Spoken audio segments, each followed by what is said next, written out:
नाही लाज धरीत. लाज कधी वाटत असते माणसाला? एखादा मोठा माणूस आणि त्याला नीच वृत्तीचं काम करावं लागलं म्हणजे त्याची लाज वाटते. बरोबर आहे ना? एखादा सरपंच आहे, एखादा इथं शहरात बोलायचं नगरसेवक आहे, नगराध्यक्ष आहे, आणि आपल्या मंदिराचं झाडायचं काम त्याला सांगितलं, जमतं का ते? नाही जमत. का? जर तो माणूस विनय असेल अंगी तर तेही तो काम करेल. ते मंदिरातलं म्हणून ते करतील काम, पण ते का काम, त्याला आम्ही ते काम का सांगत नाही? अगर ते काम हे काम ते का करत नाही तर त्याचं कारण आहे, मोठ्या माणसानं लहान काम करायची त्याला लाज वाटत असते. बरोबर आहे ना? का? त्याची प्रतिष्ठा असते. मोठ्याला नाही कोण असतं. तुम्हाला आम्हाला भजे खायची आठवण झाली तर गाड्यावर जाऊन भजे खाऊ शकतो. आमदाराला वाटलं तर गाड्यावर जाऊ शकताय का? खरं सांगायचं, मी कीर्तनात उभारून बोलतोय मी. होय, आमदाराला वाटलं की गाड्यावर भजे खायचे, ती दुसऱ्या कोणातरी एखाद्या माणसाला सांगितलं अरे भजे घेऊन येतात, तो जात नाही का? तिथे गेलं तर काय वाटते? लाज. त्याला काय म्हणतात? लाज. त्याला लाज वाटत असते. मोठ्यानं लहान काम करण्यासाठी लाज वाटते. पण आमचा देव असा आहे की तो लाज नाही धरत. गोरोबा काकांच्या जीवनात संकट पडलं, ज्यांच्या निमित्ताने ही सेवा आहे त्यांच्या जीवनाकडे बघा ना. त्यांच्या जीवनामध्ये संकट पडलं,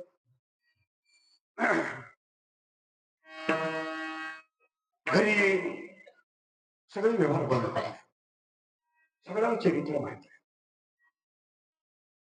कारण काय घडलं?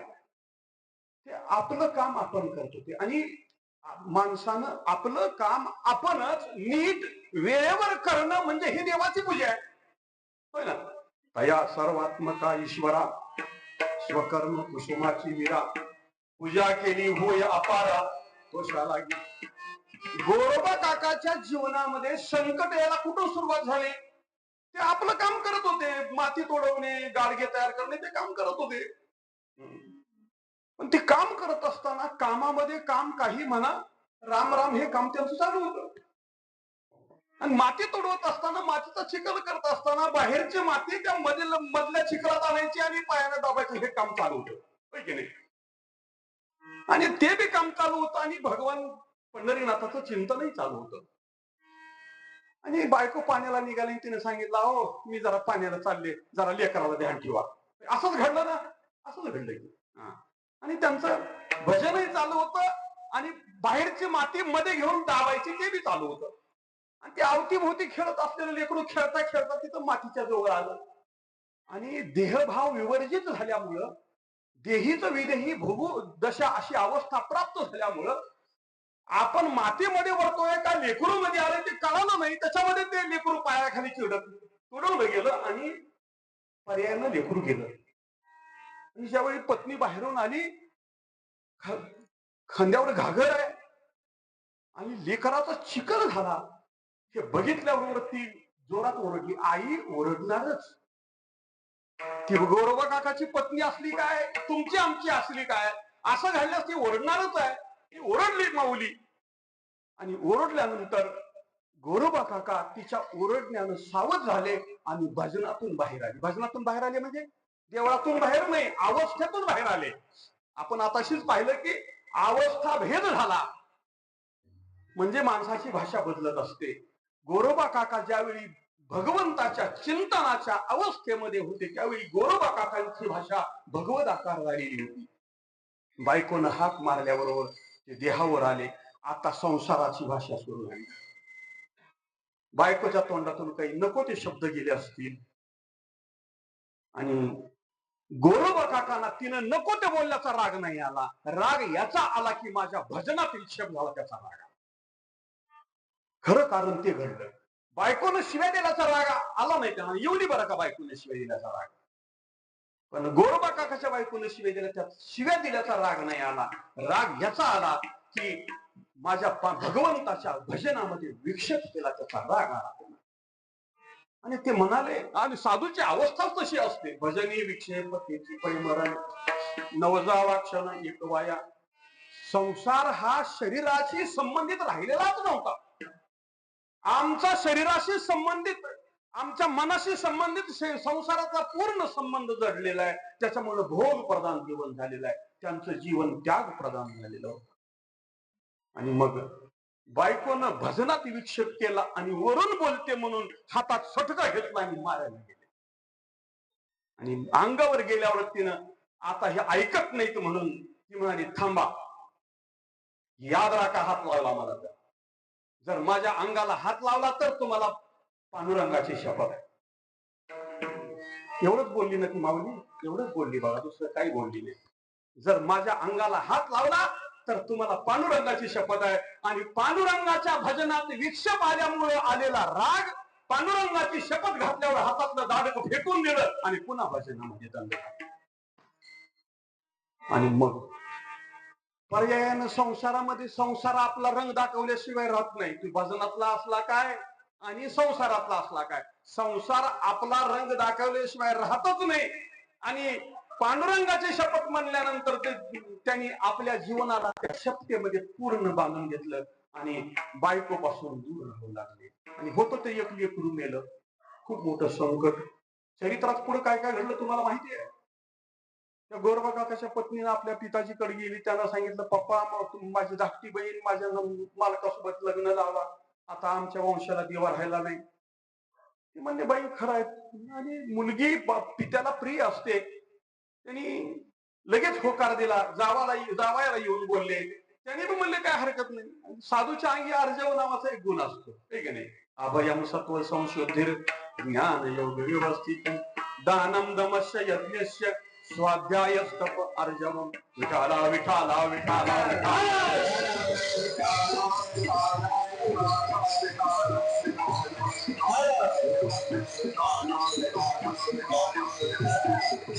अर्जव म्हणजे सरळपणा. सासऱ्याने येऊन सांगितल्यावर लगेच होकार दिला. नकार अजिबात दिला नाही. फाटे फोडले नाही. लगेच लग्नाला तयार झाले. सासरे बुवांनी थटामटात लग्न लावून दिलं आणि भावना वश झाली. आणि पाठवून देताना म्हणजे जावाई बुवा झालं ते झालं, पण लिखीला चांगलं सांभाळा बरं. लिखीला चांगलं सांभाळा. तसं काही तुझे भाव करू नका. एवढ्यावर मी थांबले नाही. दोघीला सारखं सांभाळा नाहीतर तुम्हाला पांडुरंगाची शपथ आहे, असं ते बी म्हणले. आता दोघीला चांगलं सांभाळून पांडुरंगाची शपथ म्हटल्याबरोबर आता पहिलीला जसं सांभाळायचं तसं हिला बी सांभाळलं. आणि मग तिचा बी त्याग आणि हिचा बी त्याग. पुढे त्यांनी दोघींनी विचार केला. काही दिवस झाले सवती बहिणींनी विचार केला. आणि काका झोपलेले असताना दोघी जणींनी काकाचे दोन्ही हात आपल्या अंगावर घेतले, छातीवर घेतले. आणि काका ज्यावेळी जागे झाले झोपेतून त्यावेळी काकांच्या लक्षात आलं की या हाताने लबाडी केली. हात बदमाश आहेत. हात माझ्या भगवंताचे वैरी आहेत म्हणून एका धारदार शस्त्राने हात तोडून टाकला. आणि मग हात तोडल्यावर गाडगे करायचं बंद झालं किंवा थोडक्यात बोलतो वेळ पडायला ना. गाडगे करायचं बंद झालं. गाडगे करायचं बंद झाल्यावर तुम्ही आम्ही का चांगले आहो का. जवळ बरं आहे तवर बरं आहे. आपल्यापाशी पैसे नसले की जगात पैसे नसतात. लक्षात घ्या, आहे ना. असंच आहे की आपल्यापाशी असलं की सगळं जग आपल्या जवळ येते. आणि काकाच्या जवळ जवळचं सगळं संपलं त्याच्यानंतर काकाकडे कुणी येईना. तुकाराम महाराजांचा एक अभंग आहे बघा. काय खावे आता कुणीकडे जावे, गावात राहावे कुण्याकडे, गोपदे पाटील गावीचे हे लोक. आता मग भीक कोण घाली, कोण सांभाळतोय आता. आणि मग याही अवस्थेमध्ये त्या भगवंताचं चिंतन चालू होतं आणि भगवान निघाले बाबा. त्याला काही यायला विटेवरचं रूप सोडून इकडे यावं लागतं का? विटेवरचं रूप जसंच्या तसं ठेवून परमात्मा निघाला. आणि निघाला तर त्या वेशात नाही निघाला. त्याने बी कुंभार दादाचा वेश घेतला आणि निघाल्याबरोबर रुक्मिणी आई साहेबांनी हाक मारली, ओ मला कुठं निघाले? म्हणले तेरला चाललंय. मला बी की मग तुला यायचं असलं तर या वेशात यायला जमणार म्हणून काय करावं लागेल? तुला कुंभारीन व्हावं लागेल, होय ना? तुला काय व्हावं लागेल? कुंभारीन. आणि मग कुंभारीन मावशी आणि कुंभार दादा निघाले. मग गरुड महाराज आले. गरुड महाराज म्हणले तुम्ही कुठं दोघे निघाला? आणि एवढं मोठं गाडी असताना ड्रायव्हर बी मीच आणि गाडी बी मीच, आणि तुम्ही चलत कसं चालला? ते म्हणले तसं नाही, तुझं काम नाही रे, तिथं आमचं काम आहे. नाही पण मी तुमच्या संग येणारच. मग तुला यायचं असतं असं येता येणार. मग तुला काय व्हावं लागेल? गाड. आणि मग कुंभार दादा झाले भगवान, कुंभारीन झाली आई साहेब, आणि गरुड झाले गाढव, आणि ते आले तेरला. आता मला सांगा, एवढा अनंत कोटी ब्रह्मांडाचा नायक भगवान आणि तो कुंभार होतो, लाज धरली का? म्हणूनच महाराज म्हणतात, नाही लाज धरीत. लाज धरत नाही तो भगवान. कितीतरी पुरावे देता येईल. अहो त्या धर्मराजानं राजर्षी यज्ञ केला, 1 वर्ष चालला राजर्षी यज्ञ. आणि ज्या दिवशी राजर्षी यज्ञाची पूर्णाहुती होती त्या दिवशी सगळ्याला आहेर आणला होता. पुन्हा धर्मराजानं. तिथं कोण कोण आले? ते ज्ञानेश्वर महाराजांनी वर्णन केलंय. इथले मृत्यू लोकातले होते, आपल्या लातूर जिल्ह्यातलेच नव्हतं, मृत्यू लोकातले सगळेच होते, स्वर्गातले सगळेच होते, आणि पाताळातले सगळेच होते. चतुर्दश भुवनातली मंडळी सगळी त्या धर्मराजाच्या राजर्षी यज्ञाच्या पूर्णाहुतीसाठी आले होते. आणि सगळ्यासाठी पूर्णारा आहेर आणला होता त्यांनी, आणि सगळ्याला आहेर करायची व्यवस्था केली. पण सगळ्यात आधी कोणाचा करायचा आहे? आधी पूजा कोणाची करायची? एवढा एक प्रश्न उभा राहिल्यानंतर अनेकांना विचारलं, अनेकांनी अनेक उत्तरं दिली. कुणी व्यासाचं नाव सांगितलं, कुणी शुकाचार्याचं नाव सांगितलं, अनेकाचे नाव सांगितले. शुकाचार्यांना विचारलं, शुकाचार्य म्हणले, हे बघा तुम्ही असं काही करू नका. जो सगळ्यात मोठा आहे पण सगळ्यात लहान काम करतो त्याची पूजा करा. शुकाचार्य काय म्हणतात? जो सगळ्यात मोठा आहे पण काम सगळ्यात लहान करतो त्याची पूजा करा. हा अनंत कोटी ब्रह्मांडाचा नायक त्या धर्मराजाच्या राजर्षी यज्ञामध्ये रोज लाख नाही लाखो माणसं जेवत होती. किती स्वयंपाक होत असेल, कोण कोण जीव वाढत असेल. चांगल्या चांगल्या ठळक माणसांनी जीव वाढायचं काम द्रौपदीकडे होतं. आणि कोणी बी तुमच्या आमच्यासारखा बगड बी जेवला, मोठा बी जेवला, तपस्वी जेवला, राजा जेवला, स्वर्गातले देव जेवले, पाताळातले जेवले, सगळे जेवले, तर त्याचे पात्र कोणी उचलायचे कुणी? देवानं. ती सगळी पात्र देव उचलत होता. कुणाचे?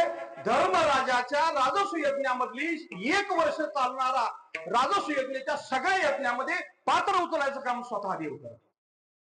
आणि नुसते पात्र उचलायचे नाही, उचललेले पात्र घेऊन त्याची नीट विल्हेवाट लावायची, आणि दुसरी पंगत बसायच्या आधी सगळं झाडून काढायचं हे काम कोण करत होतं?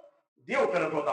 आणि शुकाचार्याने विचारलं की सगळ्यात आधी पूजा कुणाची करायची? तर शुकाचार्यांनी भगवंताकडे बोट करून सांगितलं की हा अनंत कोटी ब्रह्मांडाचा नायक काम करतोय, त्याची पूजा करा.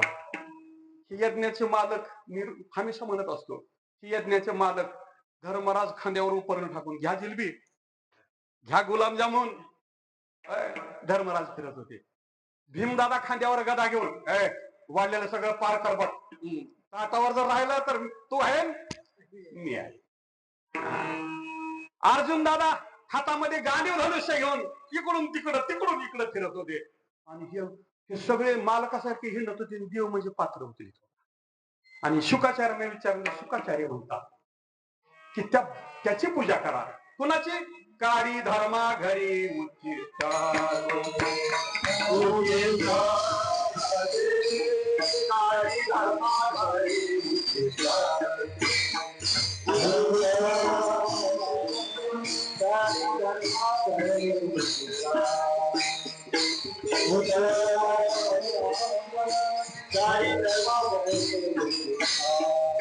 भाविकाचे गाठ अंगे देवघरी,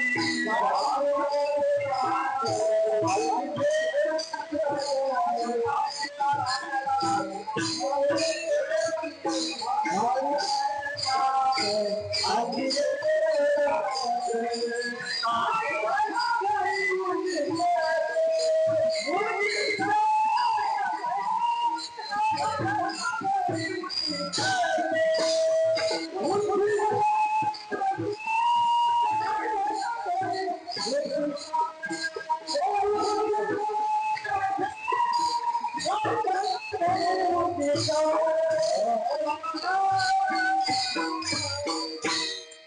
धर्माघरी उच्चिष्ट ते जगन्नियंता सगळ्या जगाचा बाप असलेला देव धर्मराजाच्या घरी पात्र उचलायचं उच्छिष्ट काढायचं काम करतो.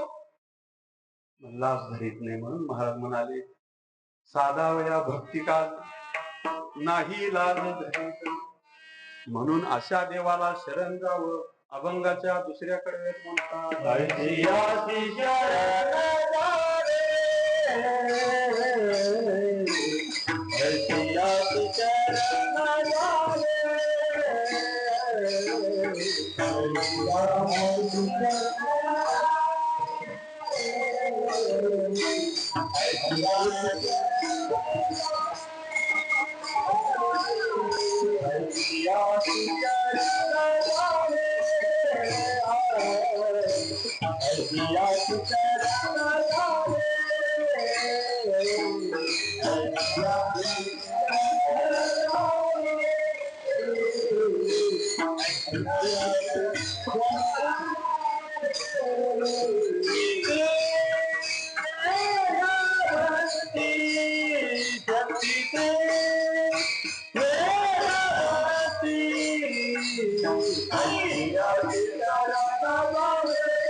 शरण जावे शक्ती जीवे नवंचे विठोबार कुमाय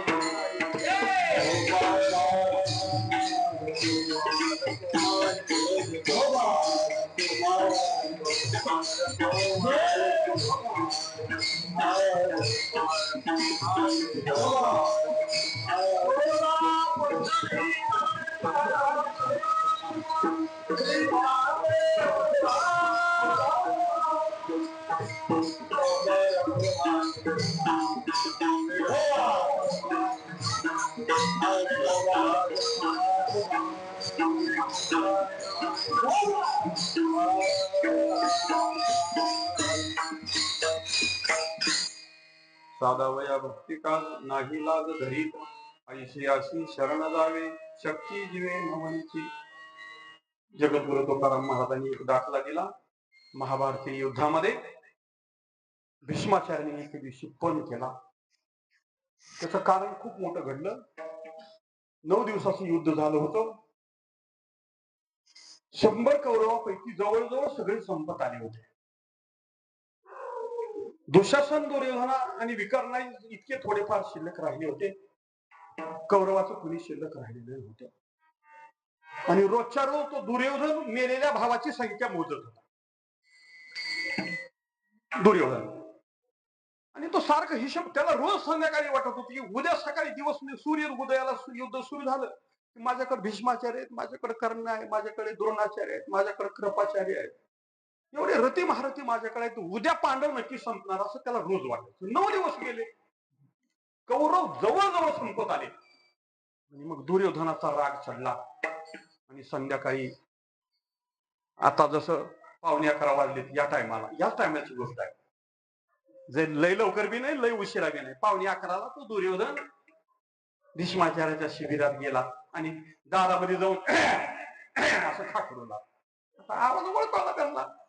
मोठ्या माणसाचे आवाज मोठ्या माणसाला कळत असतात. तो दुष्ट असला तरी त्याचे आवाज पाठ होते. आणि मग भीष्माचार्यांनी, अरे बाळ दुर्योधना, इतक्या उशिरा कशाला आलास बाबा, असं म्हणून हाक मारल्याबरोबर तो आला आणि नाटकी पाया पडला. तो काही ओरिजिनल पाया कधीच पडला नाही भीष्माचार्याच्या, पण त्या दिवशी त्यानं नाटकी माहितीये ना तुम्हाला, नाटकी पाया पडला. मोठ्या माणसाच्या समोर नकली आदर दाखवणे त्याला म्हणतात नाटकी पाया पडणं. तसा तो दुर्योधन भीष्माचार्याच्या पुढे नकली वाकला. आणि मग वाकल्यानंतर त्यांनी आशीर्वाद त्यांना आशीर्वाद द्यायचा विषयच नव्हता. त्यांना माहित होतं ही एकदा संपणार आहे म्हणून. पण तरी बी त्या दुर्योधनानं थोडा वेळ बसला आणि इकडं तिकडं बोलला, आपला पारा चढवला आणि तो म्हणला, 9 दिवस झाले माझे सगळे भाऊ मेले, 5 पांडवापैकी एकाचा सुद्धा नकाला धक्का लागला नाही अजून. तुमच्यासारखे सेनापती कशाला पाहिजे? मला माहिती आहे तुम्ही दुष्ट आहे. कोण बोलतोय? दुर्योधन. कोणाला बोलतोय? भीष्माचार्य. मला माहित आहे तुम्ही दुष्ट आहे, तुम्ही कपटी आहे, तुमच्या मनात पाप आहे, तुम्ही माझ्या बाजूने फक्त युद्ध करता, पण विजय तुम्हाला पांडवांचा करायचा आहे. काय काय बोलला, खूप मोठी यादी, आता मी जास्त काही लांब होत नाही, असं फार बोलला तो. आणि मग मोठ्या माणसाला काही जास्त बोलावं लागत नाही, बाह्या मागे साराची गरज आहे मोठ्या. तर म्हणत तपेला ओळखणार की ते तर भीष्माचार्य होते. त्यांनी आतापर्यंत त्यांचं देवव्रत नाव होतं, तिथून त्यांनी भीषण अशी प्रतिज्ञा केली, मग भीष्म झाले. आणि या कुरुवंशाला त्यांनी आतापर्यंत आपल्या तळ हातातल्या फोडाप्रमाणे सांभाळलेलं होतं. त्या गादीवर कोणी बी बसला तर ते भीष्माचार्य होते. त्यांना राग आला आणि म्हणाले, दुर्योधना तू काय बोलतो ते मला सगळं कळतंय, पण एक लक्षात घे, एक लक्षात घे, ही भीष्माची प्रतिज्ञा आहे. उद्या सकाळी सूर्य उदय होईल त्यावेळी युद्ध सुरू होईल, आणि ज्यावेळी युद्ध संपेल त्यावेळी सूर्यास्त झालेला असेल, आणि त्यावेळी सगळे पांडव संपलेले असतील. ही प्रतिज्ञा कोणाची आहे? भीष्माचार्याची. आता ह्याचं संकट कुणावर पडलं? याचं संकट भीष्मावर नाही पडलं जास्त, याचं संकट पडलं देवावर. का? जर भीष्माचार्याची प्रतिज्ञा केली तर अर्जुनाला मरू द्यावं लागतंय, पण भीष्माची प्रतिज्ञा ही खरी करायची आणि अर्जुनालाही वाचवायचं. हे काम कुणी केलं असेल तर ते भगवंतानी केलं. कसं केलं ते पुढच्या कीर्तनात सांगेल. पण भगवंताला म्हणतात होय चतुर आहे म्हणून. चतुरा तो शिरो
चतुरा तो शिरोमणी गुण लावण्याची खाणी. चतुर आहे, चतुर तरी चतुरा असा भगवान आहे. एक लक्षात घ्या, याच्यातून एक गोष्ट शिकण्यासारखी आहे. आपण चुकीचं वागलं तर त्याचं फळ चुकीचं मिळतं, आपण पापाचं मिळतं किंवा दुःखाचं मिळतं. याच्यासाठी सुद्धा देव चतुर आहे. बरोबर आहे, याच्यासाठी सुद्धा देव चतुर आहे. उदाहरण सांगू का? आता सगळीकडं शासनानं सुद्धा तंबाखू खाण्यामुळं कर्करोग होतो असं लिहिलंय का नाही? त्या तंबाखूच्या तोट्यावर लिहिलंय, नफ्यावर लिहिलंय, सगळ्यावर लिहिलंय. काय वडाच्या सिगरेटवर सुद्धा याच्यानं कर्करोग होता म्हणून लिहिलंय, है का नाही? असा एक तरी माणूस जगात आहे का हो, की त्यानं पहिल्या सुरुवातीला तंबाखू खाल्ली त्यावेळेस विकत घेऊन खाल्ली होती म्हणून? होय, तुमच्या माहिती आहे का? इथं कोणी तंबाखू खाणारे माणसं नसतील, पण जे कोणी तंबाखू खाणारे असतील त्या माणसांनी पहिल्या सुरुवातीला तंबाखू विकत घेऊन खाल्ली. असं कुठं घडलं असलं तर मला कीर्तन सुटल्यावर सांगा, उद्या सांगा, महिन्याला सांगा.